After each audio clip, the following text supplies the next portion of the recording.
sense for harvesting if you're focusing on production for your efficiency. But if we start talking about like a deeper and more resilient productivity, you want more biodiversity.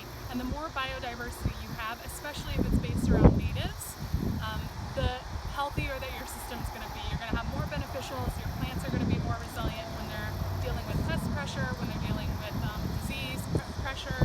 And again, that is speaking to that creation of that ecosystem that helps to keep things balanced in the long term. So one of our best examples is our orchard. We have fruit trees planted along with our herbs. We plant annual flowers, and then we line it with natives so that all of those different parts of the ecosystem have habitat, and so that they can constantly be fed throughout the season. Plus, it brings a lot of food and a lot of food for our souls to us throughout the season.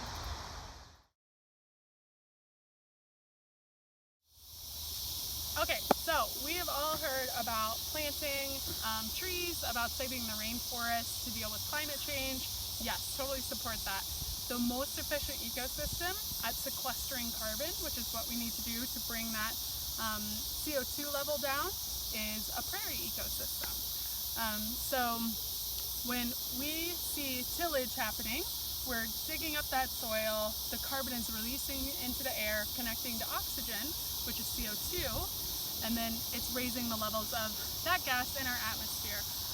What we want to do is store that carbon in the soil. So if we can pull that down and then let it rest in really deep roots in the soil, not only are we going to bring down that carbon dioxide level, but we're actually going to create more robust ecosystems for all of us to live in. So we're here in a suburban setting. Behind us is some space that we've been allowing to build nitrogen, store the carbon. We don't mow it. There is a mix of introduced and native species. Eventually we'll burn it, like the prairies were burned for many centuries. And then we'll restore some of the prairie there. We're also hoping to introduce ruminants, which were an important part of this ecosystem throughout thousands of years. So even though we're in a suburban system, this is helping our neighbors to have a lower temperature from the heat trap of the city, to have better water quality and better stormwater drainage, to have a more diverse ecosystem that helps with bird diversity, keeping bug populations down, larger mammal populations, which can keep the rodent population down. And that comes from protecting these spaces and not making them only into lawns. So if you have a garden at home, you can create swaths or ribbons of prairie around the edges for some of those native species to have habitat. And then if you have a bigger space like this, rather than mowing it the entire season, leaving it as much as you can, just mowing one walk path for you to walk around, and then that will help with all of us. So very definitely we can impact climate on a large scale if we're protecting and restoring prairie for the entire country and the entire world. What we hope is that folks at their home gardens, at their small scale farms, their urban and peri-urban production sites, that they can help with developing this ecosystem through making it more robust and more active, with something there for everyone, while we're also storing that carbon in the soil where it belongs.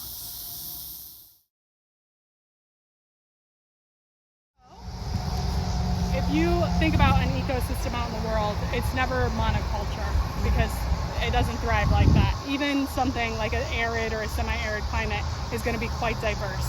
And then the smaller you get, the more complexity there is, right? So the bacteria is really diverse, the fungi really diverse, and then our native ecosystem here can really withstand a lot of input from us.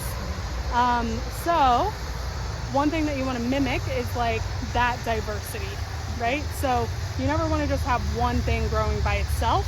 And you'll even hear folks talk about with like fruit trees, tomatillos, any of those fruiting plants like peppers, eggplant, they're going to do better if there's another friend for that pollination.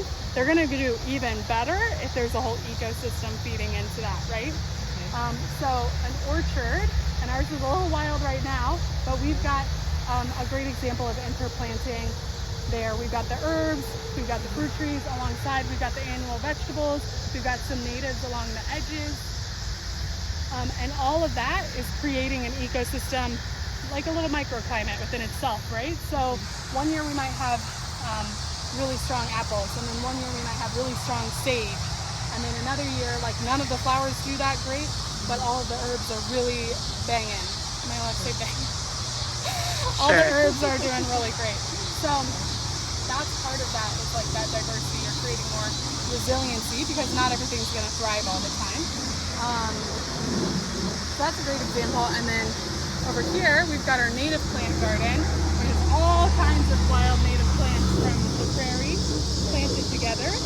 And it's doing what the prairie does, and like it's spreading out over here. But this is also an example of a production that we can use in a home garden, is the berm and swale, especially if you're not doing raised beds, if you're planting directly into the ground.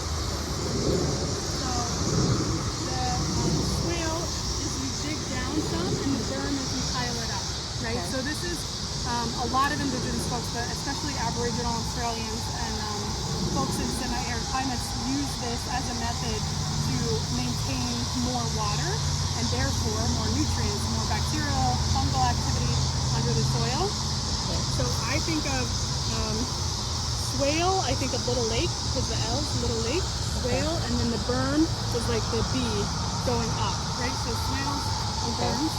And then because this was part of our watershed coming down here, this is also where the nutrients were coming. So we stopped that here and planted this native plant garden. So you can feel that it's a little cooler right here. Right. We have obviously more bugs, more birds. You can hear more bugs in here. And then we have a lot of diversity of plants. So these are all interplanted, and then they're allowed to move around how they will. It doesn't obviously make sense to do this for production. We're going to have straighter lines so we can harvest for market, for CSA members, so that we can sell the produce. But how can you mimic this type of interplanting in a production system? So, as you can see, we farm on a gradual hillside. There are some parts that have deeper ledges, like the one that we're standing on here, but I actually really love farming on a hillside like this because you have really great gravity-fed movement of your water, and you can really see that flow of nutrients happen. So one thing that we were having here is that the water would come, swirl into this corner, and it was holding the nutrients there, it was causing erosion, and so we decided one of the first things that would be done before production in the field is that we would build a native plant garden using berms and swales, which is an Aboriginal indigenous method for containing water. And the folks who put permaculture down on paper learned a lot of their techniques from Aboriginal and indigenous folks in Australia and Papua New Guinea. And it's a way that in even really harsh conditions you can retain more of your water. So we're going to show you some of those swales, and it can be done on a small scale, it can be done on a large scale. We have friends that farm in Missouri that have large berms and swales, and it's really beneficially impacted their entire farm.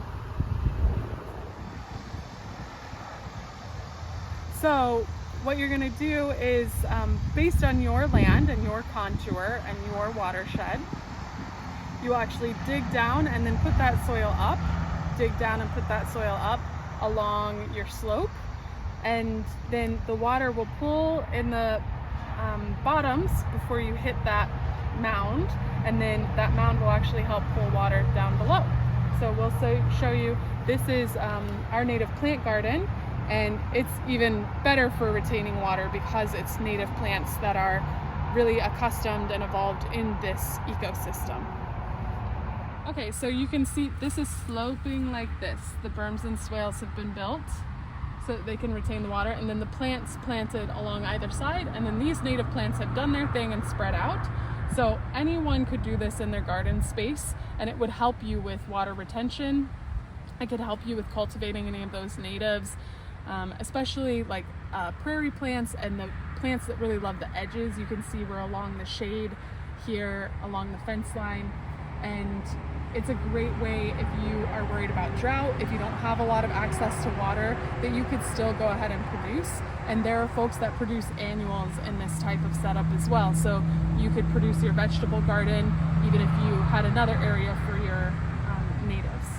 I said, yeah, harvest for production. Okay. So the idea there is that when you are harvesting from a plant, you're technically damaging it, right?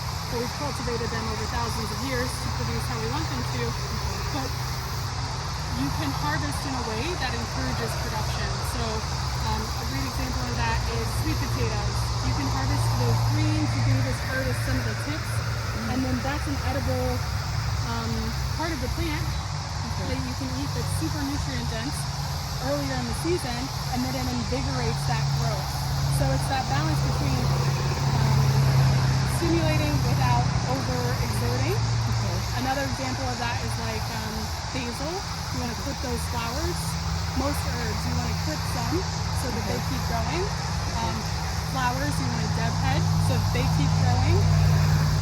And then things like tomatoes, eggplant, peppers, you're going to regularly harvest those so that they keep putting energy towards more fruit. Okay. Right?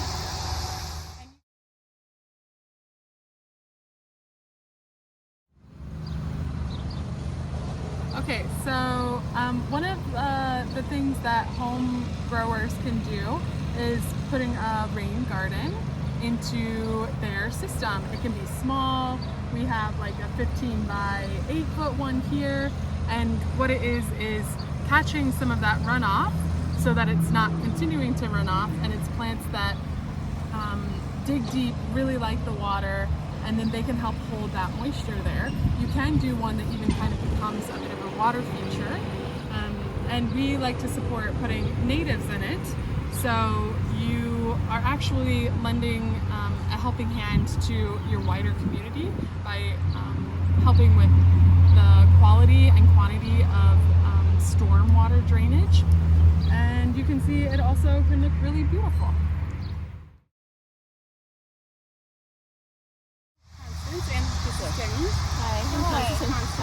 Also a neighbor. So this is our Three Sisters garden put in by our farmers on the rise, and it is a great example and a traditional example of interplanting and companion planting. So interplanting is just putting multiple crops together. Companion planting is the idea that over the years people have learned what actually goes well together based on the nutrient needs, based on the pest pressure, based on the ecosystem you're in. So this is one of the longest standing companion plantings that are all plants that are native to this land. So maybe not native this far north, but they would have been being grown by Plains nations at their agricultural settlements, even when white settlement was happening. So this is called Three Sisters, and it's corn, beans, and squash. And different nations, and because of different ecosystems, had different varieties that they grew, different varieties that they cultivated. Here we have bloody butcher corn, which is a dent corn that you use for meal. And then we have rattlesnake runner beans, which is one of my favorite beans, like a green bean to eat. And then we tried to put, they tried to put loofah gourds on, which it was farmers on the rise, so they were trying it out. I wouldn't have suggested doing that because those take so much space. But the idea is that the corn is nice and tall, that the beans can run up, the squash can either run up or grow around depending on the kind of squash. And I would totally defer to some indigenous elders for more of the wisdom behind it. I just know what I've learned. And this is a great example of accepting feedback and applying self-regulation that we were talking about, because the seeds were old, is what we believe. They didn't germinate well, so there could have been other conditions. And our corn is really slow right now to produce ears. The beans don't have a lot of flowers on them, so we might have put too much nitrogen into these beds to create a lot of foliage but not a lot of fruit. We might have planted them at the wrong time. There's a lot lot of different ideas, and that's what you're doing as a grower, is like puzzle piecing all this together. So it doesn't mean that it's a waste. It doesn't mean that we should scrap everything. We learn from it, and if anything, this soil is covered and nutrients just being